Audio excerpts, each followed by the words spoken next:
This is amazing. I haven't done anything for you yet. Sit down. Can I just say, the collective potential in this room is just beaming. You guys are incredible. I'm so psyched to be here around your energy, your positivity. Do you guys know that right now you're probably the most positive group of human beings in the world? I've never seen so awesome. I've never seen so much chanting, so much celebration. In fact, I've decided you guys are so cool that you should give the talk, and I'm going to go sit down there. So everybody else come up here. And, can you imagine one person in the audience? Well, I want to do something special for you today. I want to make this worth your time, and I know that this is a really important event for you all. I don't think small. You're going to start to learn this about me. I don't think small in anything that I ever do, and I want to help you guys today because I see this is about leadership, right? Ultimately, HOBY is about leadership. So all of you out here know that you can be incredible leaders in this world. I want to take today and make it memorable. I want to take you all and put you on this launching pad and help you skyrocket into the future and have this amazing futures. Let's try that again. Skyrocket into the future. But in order to get there, I'm going to start in a little bit of a surprising place. I want you guys to imagine something for me, something you've probably never imagined. Imagine for a moment, what if no one in the world had sight? What if we didn't even know it existed, right? So everything in the world will be based on something else. Everything will be based on touch and feel. Wouldn't even occur to you that there was this thing called sight. You wouldn't say, oh, isn't it unfortunate that we don't have these little holes in the upper part of our bodies that let in light that we then process in our brains to process the world around us? It wouldn't occur to you that something was missing. I point this out because there are some people in the world who face the world differently. There's some people who look at the world and think, what have we not figured out yet? What can we discover or create that would hugely change the human experience? And even if they can't come up with something as huge as sight, right, as huge and fundamental as sight, they come up with some amazing things. Let me give you an example here. Hubble Space Telescope. Imagine this, 100 years ago. Imagine you were here 100 years ago, right? And you said to your friend, I'm going to create this massive floating telescope that's just going to hang out in the middle of outer space, and it's going to capture these images from all over the universe, and it's going to send them back to here on Earth. Your friend would be like, huh? No, you're not. Right? You would have sounded like a crazy person. They would have said, get a real job. This doesn't make sense. Now, Hubble exists, and we're getting these unbelievable images from all over the universe because some people were willing to think, what have we not created yet? What have we not discovered yet? So I'm going to bang through a couple more of these. Things that amaze me. The radio is what amazes me the most. Who would possibly think that I can hold a box in my hand, right? And then there are these invisible things in the air that will take the sound of what I'm doing and make it land in a box that you're holding far away. Who would think that except someone who thinks outside the box and realizes there are things in this world that we haven't thought of yet, that we haven't discovered yet. A couple more of my favorite innovations. This is CNN. CNN was one guy's idea, Ted Turner, who, as I understand, has been involved with HOBY, which is very cool. When Ted Turner first came up with the idea for CNN, people thought it was crazy. He said, we're going to put news on a cable channel 24/7. And people said, no one wants to watch news all the time. In the early days, they called it chicken noodle news because they thought, who's ever going to want to watch that? It seemed like a total joke. But look what happened. CNN changed the world. Everybody wants a 24/7 news network now. That's part of what excites me about being a part of CNN. I see our potential because I see how we've changed the world. Just a couple more. Vaccines that people come up with save lives every day. Air conditioning saves lives every day. One of my favorite innovations of all time, the Muppets.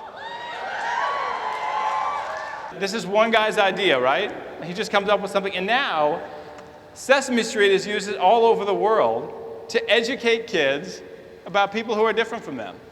Oh yeah, by the way, who here's on Facebook? Raise your hand if you're on Facebook. Awesome, of course you are. Raise your hand if you're on Twitter. Raise your hand if you have a phone with you in this room right now that connects you to these things. Awesome, okay, we're gonna do something with that later. Social media is another good example. And it changed the world. And right now we've got the US government saying, if there's a disaster, please tweet, please Facebook that you're fine, and not tie up the phone lines. And we've got revolutions happening around the world. I talk about this because this is about leadership for you guys, right? You're learning to be leaders. And the key for me, looking at the world, seeing what I do, covering what I do at CNN, I don't want you guys to become just leaders. Because the truth is, there isn't really a lack of leadership in the world.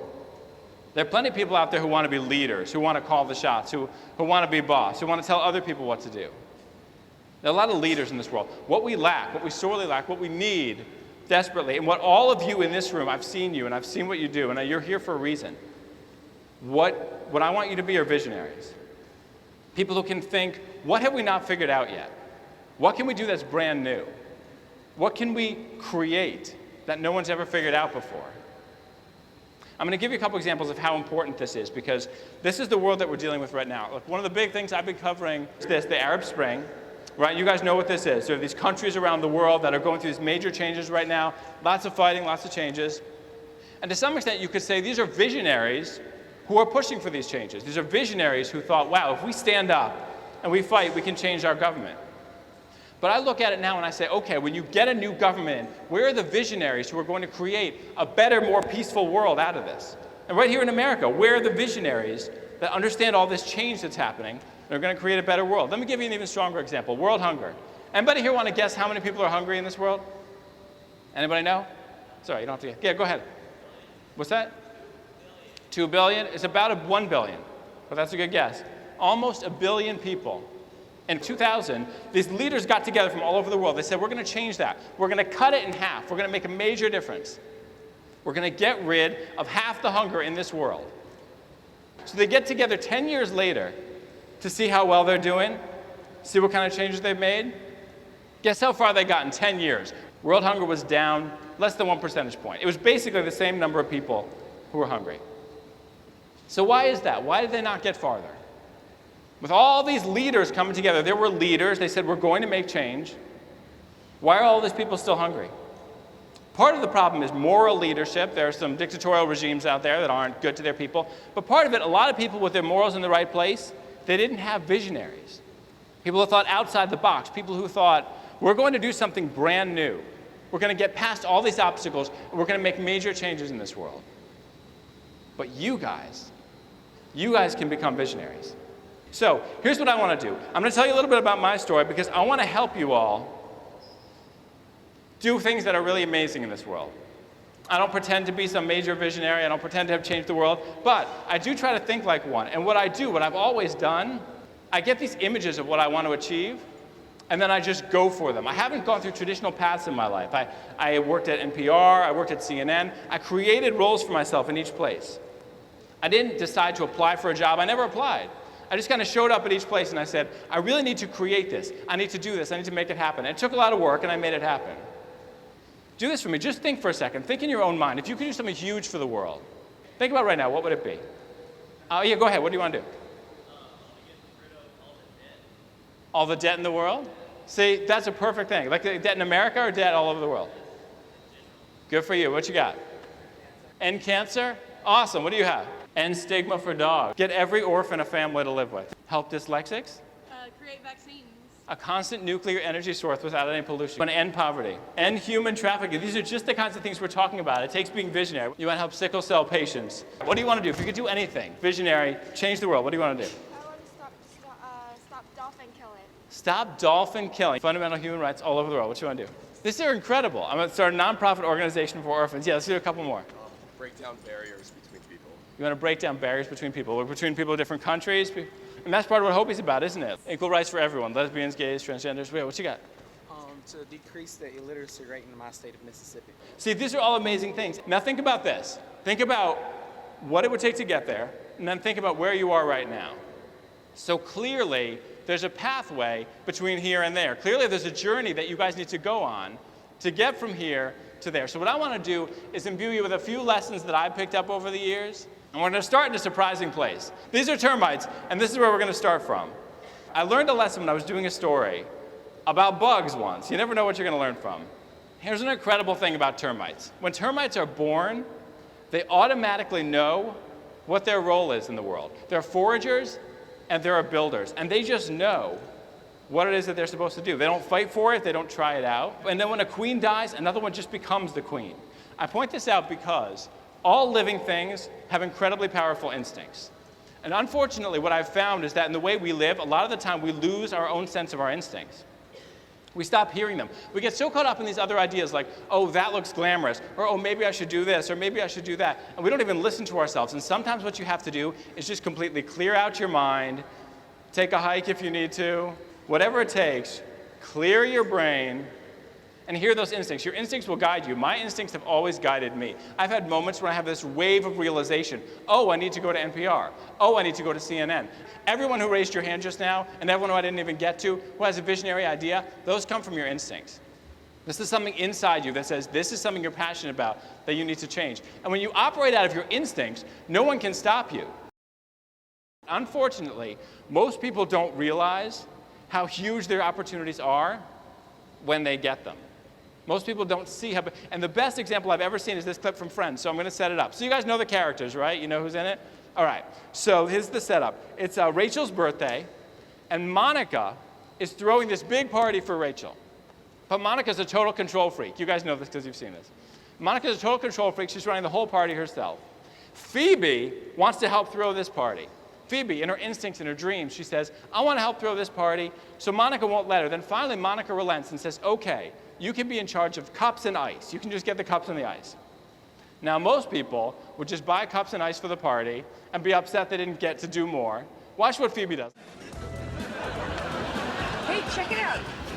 Cup hat, cup banner, cup chandelier, and the thing that started it all, the cup. Great job with the cups, Phoebes. Why don't you just go out with her? And did you notice the ice? Look, we have it all. We have crushed, cubed, and dry. Watch. Ah. Mystical. Oh. I don't want. No one's eating my Tuscan finger food because they're all filling up on Phoebe's snow cones. There are snow cones? Snow cones? Go. I love these guys. Do you see what Phoebe did? She turned the whole party into cups and ice. This is what you have to do with your opportunities, and I'm telling you, you will achieve these big dreams. I had a couple times when I first started in public radio, they let me do one report, and they said, oh, that wasn't bad at all. Go ahead, feel free to do more. They thought I would do one a month or one a week. I started doing 5 a day because they didn't stop me. Later on, when I finally convinced the boss at CNN to let me create this position, doing reality checks, saying, here's what political leaders are saying, here's what the truth is, what he actually told me was, go ahead and try it on the weekend. Now, most people would hear that and think, okay, I'm going to do one on the weekend, I'm going to try it. But I thought, wait, how can I cups and ice this? How can I make this big? And then when I thought about it, I realized that a weekend is actually 48 hours long. It starts at midnight and it ends at midnight 48 hours later. So I realized technically I could do 48 hours of these things. So I just started doing tons and tons of reports all weekend. I wasn't sleeping, and they saw what I was doing, and it took off. If you go on this path, if you make the choice to not do what's easy, but to try to create something new, you're going to have what I call thud moments. These are moments when something goes wrong, when your heart goes thud, and you're going to have to get through them. And I had a doozy I'm going to tell you about, because I learned so much from this, and it's so important, and that ultimately brings me to what I want you guys to take away from this today. You're going to be working on one of these projects, and all of a sudden something's going to go wrong. Someone's going to pull funding, or a partner will drop out, or someone won't like the idea, or something will go wrong. So here's an example of what happened to me. And I have to sound stuck up for like 5 seconds to tell the story, then you'll hear it's really the opposite. So I was working somewhere, I won't say where, because you didn't hear the whole list, fortunately. And things were going really great. I was on the air every day. I loved what I was doing. Then we shot a pilot for another show, and the executive producer of that pilot was like, I love you, I love you. And if you're in broadcasting, or really anything public, an actor, anything public, you're going to find that your life is a yo-yo, especially with your ego. Sometimes you're up, sometimes you're down. So I was really up, things were really good. 6 months later, the different executives are working out the budget for the next year. They call me in, they sit me down, they say, hey, we want to thank you for everything, but no thanks, bye-bye. Moving on without you. Thud. It turned out to be one of the best things that could possibly happen to me, and I want you guys to keep this in mind. These negative moments, tough moments that you'll have can sometimes lead to great things, and it did for me, because now I love where I am. I love where it got me. But I did something unusual in that situation I want you guys to know about. In that situation, when she said, we don't want you anymore, I said, okay, can you tell me what it is about my work that just doesn't work for you?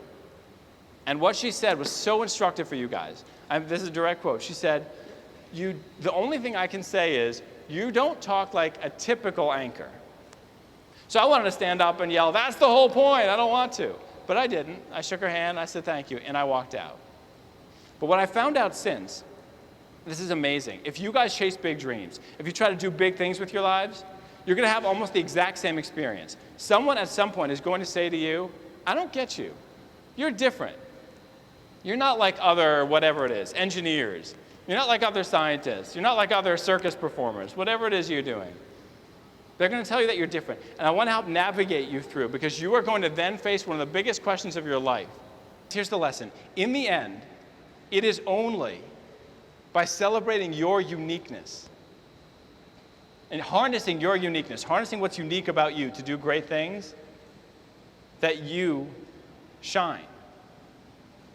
You can't do it if you try to be somebody else. And there are going to be these moments in your life, it's going to be one of the biggest questions you ever face. You're going to have to decide, am I going to be what I think other people want me to be? Or am I going to be true to who I know I am? There's only one right choice when that happens. And I hope you make the right one. And that's why, if I'm going to boil down everything I'm saying to you today to one word, it's this: shine. Shine like the star that you are. But not fame and entertainment, sports, not that kind of thing. Shine in your communities. Shine in your families. Shine in your lives. Shine in your communities by being who you are, by chasing those instincts and chasing those dreams and all these ideas that you were just telling me about. Shine by making them happen. You can do this. This is in your control. And the most amazing thing about shining is that no one can ever stop you. Shine like the stars that have navigated humanity throughout history. Shine like the biggest, closest star we have, the sun. By being who you are. That's the only way you can shine. And there's going to be cloudy days sometimes, and there's going to be moments that you feel like you're not shining, but that just means no one can see you shine. You're still shining. No eclipse lasts more than a fleeting moment. If you do these things I'm telling you today, you chase these dreams that you have inside you, you make them happen, you're going to shine. This, right now, this is your dawn. This is your sunrise. I'm older than you guys. I'm more like at 10 a.m., maybe 11. But you guys are just breaking. So I want you to do something for me. Take something in this room. It can be anything, because I've learned that the visual is the most powerful way to memorize a commitment that you make to yourself. Take something and stare at it. It can be that. It can be the back of the head of the person in front of you. It can be your hand. Take something right now and just stare at it in this room. And notice everything about it. Notice the shape, notice the color, whatever it is. Yeah, I'll give you a better one. Stare at it. And as you do that, feel your heart inside you. Feel this moment. Because I want you guys to remember this event, which I know you will. I've seen how powerful it is for you. And I want you to remember this. I want you to remember that on this day, you made a choice that you will shine. You made a choice that these big visionary ideas you have, you'll chase. But put that image into your heads. And always remember this day. When life tries to stop you, reflect on this event that you were at. And remember, I made a choice at that time that I'm going to do big things. I'm going to make this world a better place in a big way. I'm going to shine. I hope you do. I hope if you take these lessons with you today, I hope you'll find and trust your instincts. I hope you'll commit to your dreams, follow a vertical learning curve. I hope you'll be the cups and ice, which is, if you're going to take away one thing today, remember, friends, be the cups and ice.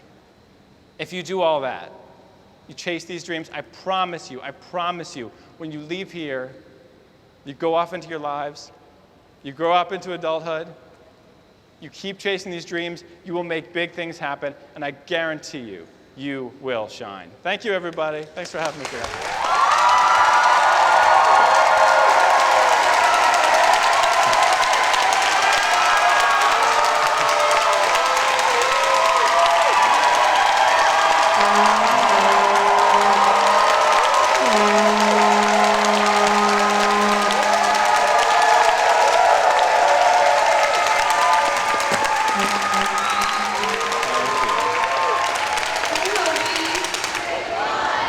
My name is Jean, and I'm from Taiwan. And I represent G5.